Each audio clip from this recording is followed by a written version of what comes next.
In the Shadow of the Valley by Maggot Moshpit. Chapter 24. Zik and Ziff stood in unison. I think he's coming back. Let's return to Frostblight. I've come to the same conclusion. They exited the cabin, waking up the crew on deck, who sat patiently waiting. Ziff announced their next move. Haul anchor. We're returning home. There were plenty of relieved sighs, but just as many frustrated ones. The loudest sigh came from Tezar. She stormed up to the two. We're going home? Of all the— Stay your tongue, Tezar. We believe it is Martin's intention to return to his home, to save his daughter. How can you be sure? He could never return, for all you know. We could just be sitting on our asses in Frostblight until we realize you're wrong. Ziff began walking towards the cabin. It's the most likely outcome. If you had a child, would you not do everything in your power to protect it? Tezar found she could not answer. Zik patted her back reassuringly. He'll come. You'll see. Once the two disappeared into the cabin, Tezar whirled around and leaned over the ocean. Damn. I suppose it does make some sense. Well, Zik, if you're wrong, you can join your brother in the afterlife. Then responsibility will fall to me. Yes. Nothing in the back of Tezar's mind saw anything wrong with the plan. Rita, Harimau, and Garth strolled through the lightly snowed groves, idly picking and eating fruit. At least, Harimau and Rita were. Garth was too nervous. There must have been a reason these two were leading him far away from everyone else. He looked at Harimau and expertly read his face. He didn't know either. He was worried Rita might hurt Garth, or Garth might hurt Rita, he didn't know. Garth had the feeling he'd find out soon enough. Rita stopped, and rubbing her rib, she sat down under a tree. Here. They sat in a circle. Rita looked at Harimau, disturbingly polite. Harimau, I would like some privacy, please. He glanced at Garth nervously. Rita, are you sure that's a good idea? I'll be fine. All right. I suppose I can't change your mind. He stood, looking at Garth. If I hear strangled screams, I'll make sure to come save you. Harimau turned and walked back towards the ship. Rita folded her paws and smiled at Garth. She managed to look menacing and pretty at the same time. Not a small feat. Garth smiled back, his face not betraying the real fear he felt inside. So, Garth. Yes? She winced and rubbed her rib once more. I've been thinking. Now that I'm not overly emotional, we should have a talk. Okay. You didn't answer my question from before. What question? Why do you do it? Garth reflexively began spinning a lie. The Regent, he would have killed me. I had no— Bullshit! Rita spat. Garth bowed his head. He couldn't lie his way out of this one. Okay! You want the truth? I did it of my own volition. I did it for money. And I did it fully knowing my people would die. Even if the Regent double-crossed me in the end, I still knew that I was leading you into a trap. All of that for some money you probably couldn't use? I don't care anymore. My people, our people, we're doomed. We're gonna get wiped out eventually, so I sold my scruples and switched to the winning side. Simple as that. It's nothing personal. There was a heavy silence. Rita was somewhat deflated. I see. You're a bastard. I think there's something in your head that told you that allowing those people to die was wrong. All's fair in love and war. I was just doing my job.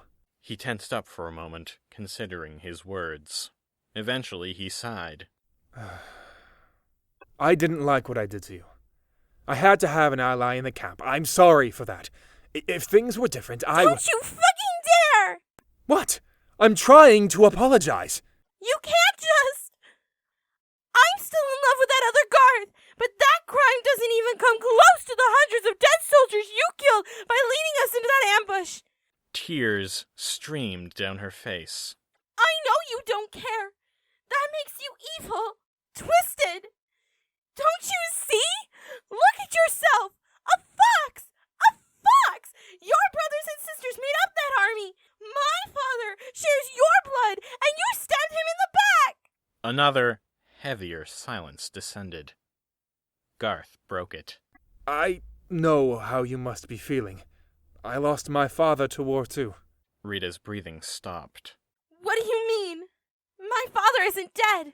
Garth frowned. That's what I heard. The General Cole? Rita stood and shook her head. Lying even this late. Stay here! She winced as she stood. Stay here and try to untangle those strings of morality in your head. They've been cut and contorted into the feline way of thinking. I don't know what you want from me. I want you to see you're wrong! Survival isn't... Shut up! Just shut up! Shut up and stop listening to your own voice! You're so good at lying! You're your own victim! With that, Rita left. Garth sat in the snow, staring at her back. He didn't say anything. He just sat there, mind blank. Bronze, Pill, and Martin sat in silence. Not a word had been said since the story ended. Martin was watching Bronze as he digested this new information. Pill was just eating fruit nonchalantly. Bronze eventually removed his paws from in front of his muzzle. And he never woke up. Bronze returned to his trance. Martin stood. Pill, I think we should check on the others. Yeah. Come on. Pill was irritated. Why? I'm perfectly content here. Martin tugged him to his feet. Just come on. Okay, I'm coming. The two began scaling the wall. Bronze briefly considered the comical sight of two old men trying to scale a cliffside before going back to his thoughts. Before Pill and Martin had gotten very far, a handful of the escapees came running towards them. There weren't many people around compared to a minute ago, when everyone was about feasting themselves. One ran up to the pair. Hey, didn't you hear the news? Apparently they're natives. We've been invited to a feast. Pill was immediately interested. Natives? Really? What subspecies? Feline? But they're nice, so... Oh, how intriguing. This'll be fun. Come on, Martin. Before anyone could react, Pill took off to follow the group, who were heading to the feast. Martin and the messenger stood in silence for a moment. Then Martin spoke. So, felines, eh? Yeah, but they're natives, like I said. I don't think they've taken sides in the war, or even know about it. They didn't know what a feline even meant. If you're worried, don't be. They began walking. I wasn't worried. How did the others react? The same way as you? The man he was walking with was a wolf like him, but patchy and red.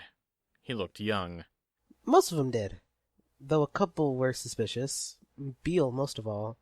He made a fuss, but once things were explained to him, he reluctantly came along, mumbling something about it being a trap. Sounds like Beale. The man shrugged. Can't say that I blame him. I don't agree with him, but I don't blame him. Martin raised an eyebrow. So, most of your fellow Ormates think similarly to you? The man made a face. Well, more or less. All our lives has been felines oppressing us, so some folks simply made it their policy to hate all felines. Some forget we're all Atrians, eh? I know what you mean. Yeah, anyway, I've not met a feline who did not have a black heart. So it'd be nice to finally meet some nice ones. I get what you're saying. I know a nice feline. Frey. I'd like you to meet him. Oh? Where is he? My hometown of Frostblight. Currently being occupied by felines. I'm sorry to hear that, Martin. My name is Ace, by the way. They clasped paws. In a minute, they had crested the hill that overlooked the Laxar herd. How do you know my name? I didn't tell you. Everyone knows you in your group. You saved our lives. Right. We're all in awe of you, you know? It was a bold and daring thing you did. I still can't believe we got away. Listen, I know you're talking to Beale about liberating your village, and most of us want to help you. I'm up for a bit of righteous revenge. Martin was surprised. Really? Well, thank you. But doesn't that contradict what you said a moment ago? Not really, no. If these felines have enslaved your village, they have no right to live. Don't worry, we won't touch your friend Frey. Martin suddenly got emotional. Thank you so much. Whoa, don't cry at me, old-timer. Martin was just as suddenly peeved. Old? I'll have you know this gray fur is because of an injury when I was 16. He gestured to his tail. Ace laughed. I meant no disrespect. We better hurry. We'll miss the feast. Martin grumbled. The front gates of Frostblight Fort slowly opened a crack, allowing a single soldier to slip through. He pushed the gates closed behind him and began walking down the valley to the village. He pulled his cloak closer to himself, the cold biting even in the afternoon light of the suns. He grumbled to himself as he weaved through the sparse trees. I'm not a runner. Why do I have to carry messages like one?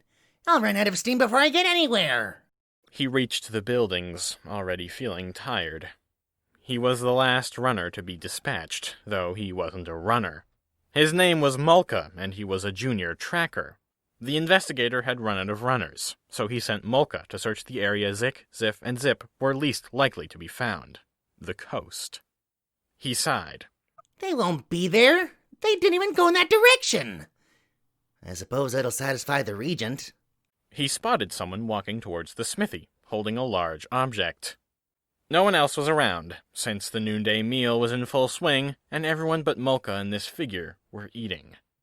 Mulka was a suspicious individual, though not overly intelligent, and moved to intercept the man. Hail! The figure flinched and turned to face Mulka. As he approached, he realized it was Halen, the head blacksmith. Halen, how goes the work at the smithy? All right. Thanks. Mulka's smile faded when he noticed what Halen was carrying. A massive jar of lamp oil. Where are you going with that? Halen looked down at the oil, as though he had just noticed it. Well, you know about the recent fires, right? Of course. Well, I had some at my house for my lamps. We've run out at the smithy since the thief stole most of our supply. Mulka nodded. I see. Wait, then this is out of your own ration of oil? Yes, it is. Well, that's very generous of you. I'm out to find the ones they sent out to get the traitor Martin's head. Halen tensed up. He hadn't heard Martin's name in a long time. He often wondered if Martin was still alive. Good luck. Mulka nodded and continued out of the village. Halen thanked the man's less than stellar intellect. He quickly brought the oil into the smithy. The place was empty, as everyone was taking lunch outside. He brought the lamp oil over to the central pool, the large, raised circular stone well which contained a natural lava flow. It was so slow-moving that it never overflowed, and always remained the same depth. It provided heat for the smithy, a good place to light fires, and placing a sword near it would keep the metal soft longer. Halen placed the lamp oil gingerly on the edge of the pool. Another jar was already set there, and he stacked them up. He backed away slowly. When he was a safe distance away, he waited. Minutes passed, and he could hear the sound of increased conversation outside. People were finishing their food. He had hoped the heat would crack the jars and they would spill, but evidently they were not doing so. He cast about, spotting a long wooden pole. He ran over, fetched it, and carried it back to the far side of the room. He then crouched behind a pile of stone and an anvil and reached out with the pole. He prayed to Drafresa the plan would work. Before doing anything, he shouted at the top of his lungs. Stop! Thief! A second passed. Then shouts came from outside. He poked the bottom jar. It moved slightly, but the pole slipped off it. He tried again, this time hitting the top jar solidly in its center. It toppled into the lava, and Halen ducked and clutched his ears. The resulting explosion rocked the building to its roots, sending debris flying in all directions, as well as globs of lava. The first explosion, caused by the jar hitting the lava, totally destroyed the wall, containing said lava. The second explosion caused by the second jar flying out into the air, and encountering the flames and superheated rock being blown away as well. This explosion caused more damage than the first, destroying most of the equipment in the room, including the rock pile Halen was crouching behind. He was lucky, though, as none of the lava hit him. The force of the explosion blew him into the wall, along with a significant amount of debris, however. Some feline guards and the lunching blacksmiths arrived to a grisly scene. The lava was already beginning to flow over the floor, consuming the already damaged, half-made swords and anvils. No one entered the room, but all stared in disbelief. One of the smiths pointed. Look, it's Halen. Get him out of there! 2 intrepid blacksmiths hopped over the flaming floor, coughing and covering their mouths. Is he alive? I think so. He's breathing. They cleared off some of the rubble. One grabbed his legs and the other his arms, and they bore him out of the building, following everyone else. Once outside, Halen was placed in the snow. He was unconscious. One of the blacksmiths that had rescued him felt his pulse and checked him for injuries. Most of the onlookers watched the building in disbelief. It didn't burn, but an ominous glow came from within. One of the guards leaned over Halen and shook his head. The blacksmith pushed him off. Don't shake him. He could be concussed. Well, we need to figure out what happened. Let's stop that first. There was a moment of silence. One of the other feline guards pushed the nearest blacksmith towards the smithy. Go! Don't just stand there! None of the blacksmiths moved. One stepped up and explained the situation. You saw what it was like in there. It's a mini volcanic chamber. We can't do anything to stop that lava flow. We'd need a lake full of water. The smithy's lost. For good. The felines exchanged glances. The Regent's not gonna like this. No, he isn't. All anyone could do was watch as the building burned, despite the fact it was made of stone. The vessel slowly ground to a stop on the shore, cutting through the thin layer of ice that lay over the rocky beach. As they stopped, ladders were lowered, and the crew began departing. Zik, Zif, and Tezar were the first out, and they stood watching the felines disembark. What do we do with the ship? We'll send it back.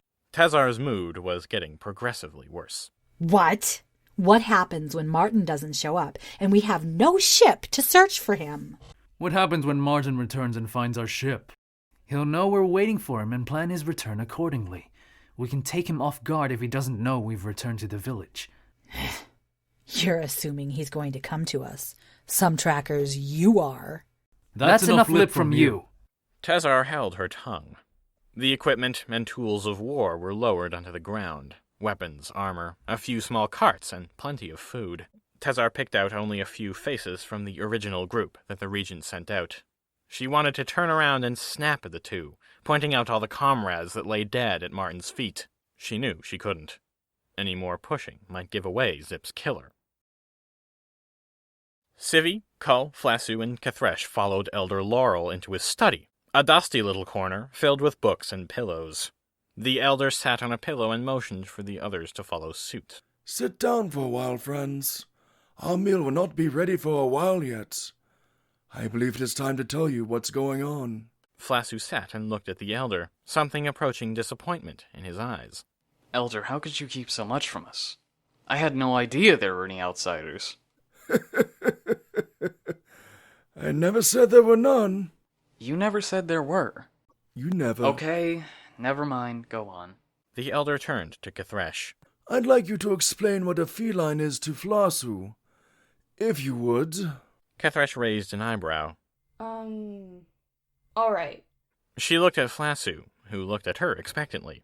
Civi and Kull sat by, watching with bated breath. Well... Yes? As you might have gathered, you are a feline. Yes, but what makes me one? She motioned that he should sit closer, and he moved over. First of all, there are physical differences between me and you. You being a feline and me a canine. She gestured to Civi and Kull. And them, they're mustelid. He nodded slowly. Okay. She took his paw and placed it on the side of her face, ran it down her nose. She then placed his paw on his own muzzle and did the same. Notice my muzzle is slimmer and longer? Yes, but couldn't that be, I don't know, a coincidence? Kathresh wasn't an expert on this kind of thing, but she tried her best. Well, if you look at all canines, they all share a set of characteristics, and don't tend to deviate. Plus, felines and canines can't have children together. Same for mustelids. Flasu was shocked. Oh, I see. He looked at his paw, opening and closing it. Call cut in. Don't forget about the children of light, fire, and water. Kathresh snapped her finger. Yes, I was getting at that. Back on the mainland, we have very strict religions. Ours, the canine religion, says we can't associate ourselves with felines. Why? Well, in the creation tales, the felines were chaotic and warlike. They fought selfishly and killed the first child of fire. And now? Now, they've enslaved most of our people. Oh. I'm sorry. Kathresh shook her head. No, it's not your fault. The war clearly didn't touch this place. The explanation over, Flasu sat a while, mulling things over. After a long pause, he spoke. I've always wondered what lay over the oceans. I never asked, though. Now, I'm not sure if I'd like it. War and whole groups not allowed to associate with one another. And frankly, it seems the war is something started over an age-old rivalry, and nothing concrete. You don't know the circumstances that began the war. I'd like to hear them. There's too many. We'd be here too long. Flasu frowned. This is all distressing. It seems backwards to me. I agree. Call and Civvy looked at Kathresh in shock. Really? You do? I once laid with a feline, I'll admit that, and I'd do it again if the situation arose. I've not been smitten by the gods, and my conscience is clear. I do not mean to impose anything on you, Flasu. I'm simply telling you how the world works. She took his paw and shook it. I'd also like to thank you. For what? For being a good man. Well, I don't know about that. The elder finally spoke up. Well, that was a rather enlightening discussion. I think I even learned a thing or two. Flasu let go of Kathresh's paw, but did not move back to his pillow. He preferred that seat next to Kathresh. Yes, and it's time you contributed. How did you know about this feline business? I was born on the mainland, that's how. Lived there 7 years. You come from over there? Yes, and so do you. We all do. Flasu rubbed his head. I don't believe my head can take any more. We're as much native to this island as Kathresh here. Our tribe moved here when I was a boy. Why? The elder smiled wryly. Considering what you just learned, isn't it obvious? You were escaping the war? Yes, and it worked. We've lived peacefully for the past 70 years. Kathresh cut in. I'm sure it'll stay that way. We don't plan on staying very long. The elder waved a paw. You're welcome to stay here as long as you want. As long as you don't have any religious zealots with you. Kathresh's smile faltered. Well, most of our comrades here are escaped slaves who are under the felines, so they may not be 100% comfortable around your people. The elder stood. I have a way with words, young maid. I'll make them feel right at home with us. He walked out. Now come. I hear some of your friends arriving. Flasu stood and extended a paw to Kathresh. He helped her up, then followed Civvy and Call out the door. Kathresh had to make a conscious effort to keep her tail from wagging.